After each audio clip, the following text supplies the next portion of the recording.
Viewers, आज से हम कक्षा 9वीं की हिंदी विषय की तैयारी शुरू कर रहे हैं, अर्धवार्षिक और वार्षिक परीक्षा की। तो यदि आप ये वीडियो देखते रहोगे तो आपकी अर्धवार्षिक के साथ साथ वार्षिक परीक्षा की तैयारी भी अच्छे से हो जाएगी। आपको पूरे में से पूरे अंक प्राप्त होंगे। तो हम यहाँ पर शुरुआत वैकल्पिक प्रश्नों से, मतलब एक एक नंबर के प्रश्नों से शुरुआत करेंगे और इसके अलग अलग पार्ट बनेंगे, क्योंकि हिंदी जो है इसमें क्षितिज, कृतिका के साथ ही व्याकरण का भी बहुत सारा कोर्स है और हम उसको पूरा ही तैयार करेंगे और उसके साथ ही महत्वपूर्ण प्रश्न भी तैयार करते रहेंगे।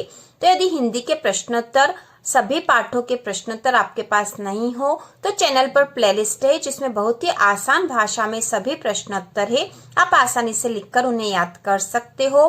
तो शुरू करते हैं। यहाँ पर प्रश्न है पहला, सही विकल्प चुनकर लिखिए। तो ये जो प्रश्नों की तैयारी कर रहे हैं इससे आपकी वार्षिक परीक्षा की तैयारी भी हो जाएगी। तो यहाँ पहला प्रश्न है, आदिकाल की समय सीमा है। आदिकाल की समय सीमा क्या है? तो इसका उत्तर आएगा सन 993 से सन 1318। तो यदि सन में दे रखा हो तो हमें यहाँ 993 से 1318 तक आएगी। इसके बाद अगला है, सूरदास किस भक्ति शाखा के कवि हैं? तो हमें पता है जो सूरदास है वह किस भक्ति शाखा के, सूरदास किसके भक्त थे? तो सूरदास कृष्ण के भक्त थे, इसलिए यहाँ आ जाएगा कृष्ण भक्ति शाखा। कृष्ण भक्ति शाखा के कवि सूरदास। इसके साथ ही यदि प्रश्न ऐसा आता है कि राम भक्ति शाखा के कवि, तो यहाँ पे आ जाएगा तुलसीदास। राम भक्ति शाखा के सबसे प्रमुख कवि हैं तुलसीदास। इसके साथ यदि प्रेमार्गी शाखा के प्रमुख कवि पूछते हैं तो प्रेमार्गी शाखा के प्रमुख कवि है मलिक मोहम्मद जायसी और ज्ञान मार्गी शाखा के प्रमुख कवि हैं कबीर। इसके बाद अगला है, आदिकाल को रामचंद्र शुक्ल ने नाम दिया। तो आदिकाल को उन्होंने क्या नाम दिया था? वीर गाथा काल। आचार्य रामचंद्र शुक्ल ने आदिकाल को वीर गाथा काल नाम दिया था। अगला प्रश्न है, वीर गाथा काल का श्रेष्ठ महाकाव्य है। तो वीर गाथा काल का श्रेष्ठ महाकाव्य है पृथ्वीराज रासो। पृथ्वीराज रासो। अगला प्रश्न है, प्रेमार्गी शाखा के प्रतिनिधि कवि हैं। तो प्रेमार्गी शाखा के प्रतिनिधि कवि हैं जायसी। इसके बाद अगला प्रश्न है, कृष्ण भक्ति शाखा के कवि नहीं है। तो जो नहीं है वह हमें ढूंढ के बताना है। तो इसमें ऑप्शन है सूरदास, मीराबाई, रसखान और दादू। तो हमें पता है सूरदास कृष्ण भक्त थे, मीराबाई भी कृष्ण भक्ति शाखा की कवि हैं और रसखान भी, लेकिन यहाँ पर जो दादू है यह कृष्ण भक्ति शाखा के कवि नहीं है। अगला है, कबीरदास की भाषा है। तो कबीरदास की भाषा थी सदुक्कड़ी, उनकी भाषा थी सदुक्कड़ी। अगला प्रश्न है, हिंदी साहित्य का सर्वाधिक लोकप्रिय महाकाव्य है। तो हिंदी साहित्य का सर्वाधिक लोकप्रिय महाकाव्य है रामचरितमानस। रामचरितमानस जिसके कवि हैं तुलसीदास। अगला प्रश्न है, मूर्ति पूजा का विरोध किया। तो मूर्ति पूजा का विरोध किसने किया था? कबीर ने।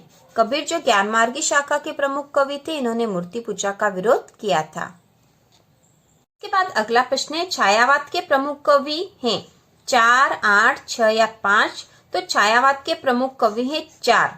छायावाद के 4 प्रमुख कवि हैं। छायावाद के प्रमुख कवि हैं 4, जयशंकर प्रसाद, निराला, पंत और महादेवी वर्मा। इसके बाद है प्रगतिवादी कवि हैं। तो प्रगतिवादी कवि इनमें से कौन है? रामधारी सिंह दिनकर, कबीर, सूरदास और महादेवी वर्मा। तो यहाँ आएगा रामधारी सिंह दिनकर। रामधारी सिंह दिनकर प्रगतिवादी कवि हैं। कबीर भक्ति काल के कवि हैं, ज्ञान मार्गी है। सूरदास भी भक्ति काल के कवि है और कृष्ण भक्त कृष्ण भक्ति शाखा के कवि हैं और महादेवी वर्मा छायावादी कवियत्री है। इसके बाद अगला है, नई विधा स्थापित की गई।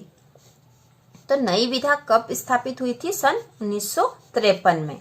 अगला है, रसखान ने काव्य रचना की है कौन सी भाषा में? यहाँ भाषाएं दे रखी है ऑप्शन में, ब्रज भाषा में, पंजाबी भाषा में, मराठी भाषा में या इनमें से कोई नहीं। तो इसमें आएगा ब्रज भाषा में। रसखान ने काव्य रचना की है ब्रज भाषा में। अब बात अगला है, कबीरदास ने आयु पाई थी। तो इसमें आएगा 120 वर्ष।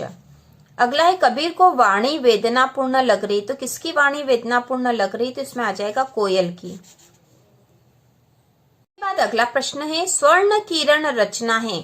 स्वर्ण किरण किसकी रचना है? तो इसमें आएगा सुमित्रानंदन पंत की। स्वर्ण किरण सुमित्रानंदन पंत की रचना है। अगला, ग्रामीण जीवन पूर्ण रूप से आश्रित होता है। तो ग्रामीण जीवन किस पर आश्रित होता है? कृषि पर, कृषि पर आश्रित होता है। अगला है मेघ आय रचना है। मेघ आय रचना किसकी है? तो यह है सर्वेश्वर दयाल सक्सेना की। अगला प्रश्न है, सुमित्रानंदन पंत के काव्य में इनके शब्दों की प्रधानता है। तो किस प्रकार के शब्दों की प्रधानता है इनके काव्य में? तो इसमें आएगा संस्कृत के शब्दों की। बाद अगला प्रश्न है, रिक्त स्थान में सही शब्द चुनकर लिखिए। इसमें पहला है, को हिंदी साहित्य का स्वर्ण युग माना जाता है, भक्ति काल को या वीर गाथा काल को? तो इसमें आएगा भक्ति काल को। भक्ति काल को हिंदी साहित्य का स्वर्ण युग माना गया है। अगला, चंद्रबरदाई प्रसिद्ध कवि है। तो चंद्रबरदाई यहाँ पे ऑप्शन में दे रखा वीर गाथा कालीन या रीतिकालीन? तो इसमें आएगा वीर गाथा कालीन। चंद्रबरदाई प्रसिद्ध वीर गाथा कालीन कवि हैं।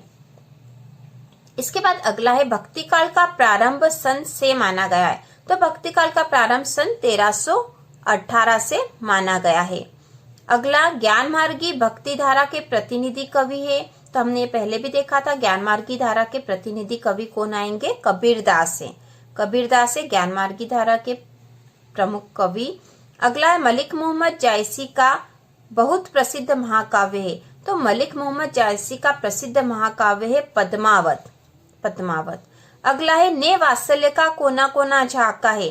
तो वात्सल्य का कोना कोना किसने झांका है? सूरदास। सूरदास को वात्सल्य रस का सम्राट भी कहा जाता है और सूरदास ने वात्सल्य का कोना कोना झांका है। सूरदास कृष्ण भक्त कवि हैं। इसके बाद अगला है, मलिक मोहम्मद जायसी काव्य धारा के प्रमुख कवि हैं। तो मलिक मोहम्मद जायसी प्रेम मार्गी काव्य धारा के प्रमुख कवि। मलिक मोहम्मद जायसी प्रेम मार्गी काव्य धारा के प्रमुख कवि हैं। अगला है, प्रगतिवादी कविता के समाजवाद से प्रभावित है। तो प्रगतिवादी कविता कार्ल मार्क्स के समाजवाद से प्रभावित है। Karl Marx. अगला है, छायावादी कविता की प्रमुख विशेषताएं। तो छायावादी कविता की प्रमुख विशेषता है अलंकारों की प्रधानता। अलंकारों की प्रधानता। नई कविता की प्रमुख विशेषता है। अगला प्रश्न यहाँ पे है, नई कविता की प्रमुख विशेषता है। तो नई कविता की प्रमुख विशेषता अनुभव प्रधान। अनुभव प्रधान। अगला है, प्रेमी ढूंढत में फिरो मिले न कोई। तो ये आपकी बुक में से है, प्रेमी ढूंढत में फिरो प्रेमी मिले न कोई। प्रेमी मिले न कोई। इसके बाद अगला है, मानुस हो तो वही रसखानी बसो गांव के ग्वारन। तो यह भी आपके काव्य खंड में से, कविता में से ले रखा है, पद में से। और यहाँ आएगा, मानुस हो तो वही रसखानी बसो ब्रज गोकुल गांव के ग्वारन। अगला है, कैदी और कोयल दोनों ही देश की वासी है। तो यहाँ आएगा गुलाम। ठीक है, कैदी और कोयल दोनों ही गुलाम देश के वासी हैं।